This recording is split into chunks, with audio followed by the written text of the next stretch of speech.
Do you know how a real mob boss flips an undercover cop? First, he quietly confirms the man's police identity. Then, instead of exposing him, he lets him get close. Just when Hyun-soo thought his undercover work was going well, the boss staged a car crash and killed his mother. Because he knew, at such a critical time, police brass would never care about Hyun-soo's personal grief. Sure enough, when his request for leave was denied, Hyun-soo broke down. The boss bribed the warden, let him out for the funeral, and even arranged the service perfectly. It broke him. Hyun-soo confessed his undercover identity. The boss acted shocked, but inside, it was all part of his plan. Even though Hyun-soo was now compromised, he still passed information to his superior. He tipped them off about a major drug deal between the Dayang syndicate and Russian traffickers. That night, the syndicate boss and his men arrived at the ship. But just as the deal began, lights exploded across the docks. Police cars flooded in. Every officer in Seoul had been mobilized. The chief was determined to wipe out the syndicate and the Russians in one sweep. But when the crates were opened,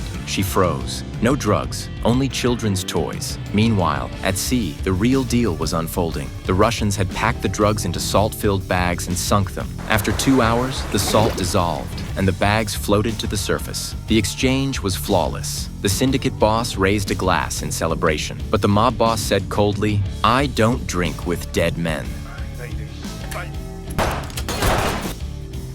The lights flipped back on. In minutes, the syndicate was slaughtered. To avoid suspicion, Hyun-soo even let the boss shoot and wound him, but his superior grew suspicious. She called him back and showed him surveillance footage. On the screen was the man who killed his mother, one of the boss's men. She had known all along but kept it from him, afraid revenge would ruin the mission. Hyun-soo's world collapsed. Everyone had been using him. Burning with rage, he called the boss. He said Internal Affairs was investigating. Someone must have betrayed them. The boss immediately suspected his lieutenant. He was the only one who knew Hyun-soo's secret. They arranged to meet at their old spot, planning to leave Seoul before morning. But Boss Soo didn't know. His death was already decided.